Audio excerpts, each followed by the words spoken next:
سیدنا عثمان رضی اللہ عنہ وارضا فرماتے ہیں لوگوں میں نہ تلوار کے زور پہ خلیفہ بنا ہوں اور نہ کوئی تلوار کے زور پہ مجھ سے خلافت چھین سکتا ہے، تمہارا مطالبہ کیا ہے؟ کہا ہمارا ایک ہی مطالبہ ہے کہ آپ خلافت کو چھوڑ دیجئے۔ کہا اللہ کی قسم میں خلافت کی قمیص کو نہیں اتاروں گا، خلافت کی یہ قمیص مجھے اللہ نے پہنائی ہے، اور رسول اللہ صلی اللہ علیہ وسلم نے فرمایا تھا کہ اے عثمان اللہ تجھے ایک قمیص پہنائے گا اور لوگ تیرے پاس آئیں گے اسے اتارنے کا تجھے کہیں گے لیکن تو اسے مت اتارنا، اور کہا یہ قمیص خلافت کی قمیص ہے جو مجھے اللہ نے پہنائی ہے، اور رسول نے مجھے حکم دیا کہ اس کو نہ اتارنا، نہ تلوار کی زور پر میں خلیفہ بنا اور نہ تلوار کی زور پر مجھ سے کوئی خلافت کو چھین سکتا اور خلافت سے اتار سکتا ہے۔ جب باغیوں نے سیدنا عثمان کا یہ صبر دیکھا، آپ کا اطمینان اور سکون دیکھا، تو انہوں نے امیر المومنین کے گھر کا محاصرہ کر لیا رضی اللہ عنہ وارضا۔ باغی سیدنا عثمان کے صبر کو دیکھ کے برداشت نہ کر سکے اور وہی رذیل اور گھٹیا حرکت کی کہ امیر المومنین کے گھر کا محاصرہ کر کے خوراک اور پانی کے سارے راستوں کو بند کر دیا، نہ پانی گھر میں پہنچ رہا ہے نہ کھانا گھر میں پہنچ رہا ہے۔ ام المؤمنین سیدہ ام حبیبہ رضی اللہ تعالی عنہا نے کھانے پینے کی کچھ چیزیں لے کر، کچھ خوراک اور کچھ پانی لے کر سیدنا عثمان کے گھر پہنچنے کی کوشش کی، لیکن ظالموں نے مومنوں کی ماں کو بھی نہ جانے دیا۔ سیدنا علی نے اپنے کچھ ساتھیوں کے ہاں 3 پانی کے 3 مشکیزیں اور کچھ تھوڑی سی خوراک اپنے ساتھیوں کے ہاتھ بھیجی کہ جاؤ سیدنا عثمان کے گھر دے کر آؤ۔ یہ تاثر دینے والوں اپنی مجلسوں میں، ماتم کدوں میں کہ علی عثمان کے دشمن تھے، کوئی اپنے دشمن کو پانی نہیں بھیجا کرتا، کوئی اپنے دشمن کو کھانا نہیں بھیجا کرتا۔ اگر علی عثمان کے دشمن تھے اس محاصرے پر حضرت علی خوش کیوں نہ ہوئے؟ باغیوں کو کیوں جواب دیا؟ باغیوں کی بغاوت کو کیوں ٹھنڈا کرنے پہ لگے رہے؟ ان کو کیوں واپس جانے پہ کہتے رہے؟ اگر علی سیدنا عثمان کے دشمن ہوتے تو باغیوں کی رہنمائی کرتے، ان کے لیڈر بنتے اور ان کے ساتھ مل کر حملہ کر کے اس خلافت کو چھین لیتے۔ لیکن سیدنا علی پانی کے 3 مشکیزیں اور کچھ خوراک سیدنا عثمان کے گھر بھیجتے ہیں، اور آپ کے یہ ساتھی باغیوں سے لڑتے پھرتے زخم کھاتے ہوئے ان کے گھر پہنچنے میں کامیاب ہو جاتے ہیں۔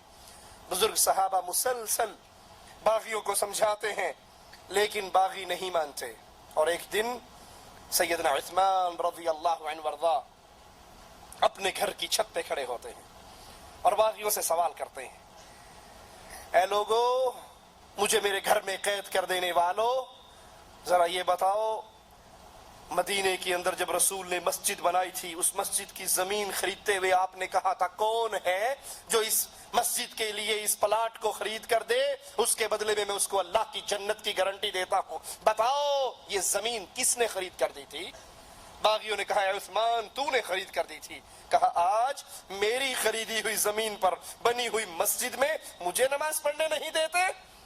کہا میرے سوال کا جواب دو، مدینے کے اندر میٹھے پانی کا کنواں نہیں تھا، میرے رسول علیہ الصلوۃ والسلام نے کہا تھا کون ہے جو یہودی سے یہ کنواں میٹھے پانی کا خرید کر دے اور اپنے ڈول کو عام مسلمانوں کے لیے وقف کر دے، جو چاہے اس میں سے پانی بھرے؟ تو وہ کون تھا جس نے یہ کنواں خرید کر رسول کریم صلی اللہ علیہ وسلم کو دے کر اس سے جنت کی خوشخبری پائی تھی؟ کہا عثمان وہ تو تھا۔ کہا اسی کنویں کا پانی آج مجھے نہیں پینے دیتے؟ باغیوں سے آپ سوال کر رہے، کیا تم جانتے نہیں میرا رسول کریم صلی اللہ علیہ وسلم سے کیا رشتہ تھا؟ کہا جانتے ہیں، رسول کی 2 بیٹیاں تیرے نکاح میں آئی تھی۔ کہا جس کو دامادی کا 2 مرتبہ شرف ملا وہ داماد رسول بنا، آج اس کے خون کے در پہ ہو؟ باغیوں نے مدینے کے تمام راستوں کو بند کر دیا جو عثمان کے گھر کی طرف آتے تھے اور ہر راستے پر پہرے لگا دیے، لیکن پھر بھی 700 مسلمان ہتھیاروں سے لیس ہو کر سیدنا ابو ہریرہ ان کے اندر موجود ہیں، سیدنا عثمان کے پاس آتے ہیں اور کہتے ہیں آپ ہمیں اجازت دیجئے، ہم ان باغیوں سے لڑ کر ان کی گردنوں کو اڑا کر آپ کو ان سے آزاد کروا لیں گے۔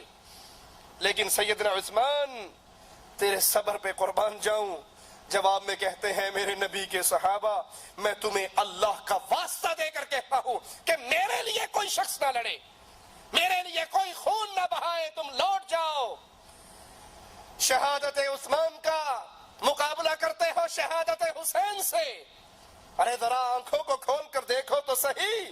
ایک طرف سیدنا حسین رضی اللہ عنہ وارضا 72 انسانوں کے ساتھ جن میں بچے بھی ہیں, جن میں عورتیں بھی ہیں, وہ نکلتے ہیں. صحابہ روک رہے ہیں, عبداللہ ابن عمر روک رہے ہیں, ابن عباس روک رہے ہیں, صحابہ کی جماعت روک رہی ہے, حسین نہ جاؤ, حسین نہ جاؤ, اور سیدنا حسین جا رہے ہیں. اور ادھر پوری اسلامی حکومت سیدنا عثمان سے اجازت مانگ رہی ہے, امیر المومنین سے سوال کر رہی ہے. 700 صحابہ سیدنا عثمان کے دروازے پر کھڑے ہیں, اجازت دیجئے ہم ان باغیوں سے, ان مصر کے باغیوں سے ہم لڑنے کے لیے تیار ہیں. اور وہ اللہ کا واسطہ دے کر کہتے ہیں لوٹ جاؤ, میرے لیے کوئی مسلمان نہ لڑے, میں مسلمانوں کا خون بہتا ہوا نہیں دیکھ سکتا.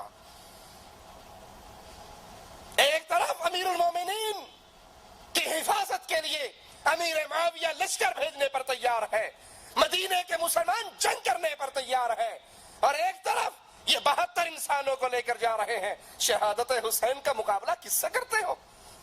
یہ امام مظلوم سیدنا عثمان رضی اللہ عنہ وارضا, لوگ اپنا خون بہانے کے لیے تیار ہیں, تلواریں بے نیام ہونے کے لیے تڑپ رہی ہے, لیکن وہ کہتے ہیں لڑنا ہے تو اللہ کے لیے لڑو, میری ذات کے لیے کوئی نہ لڑے. اور میں مدینہ الرسول میں مسلمانوں کا خون بہتا ہوا نہیں دیکھ سکتا. نبی کے ان صحابہ کو واپس لے جاتے ہیں. عبداللہ بن سلام رضی اللہ عنہ وارضا نے باغیوں سے کہا لوگو تم عثمان کو قتل نہ کرو, تم میں سے جو شخص عثمان کو قتل کرے گا وہ اللہ سے کوڑی ہو کر ملے گا, کوڑ کے مرض میں مبتلا ہو کر اللہ کے دربار میں اٹھے گا. یاد کرو اللہ کی تلوار ابھی تک نیام کے اندر ہے, لیکن اگر تم نے عثمان کو قتل کر دیا پھر اس کی تلوار نیام سے نکل آئے گی اور قیامت تک دوبارہ کبھی میان میں نہیں جائے گی.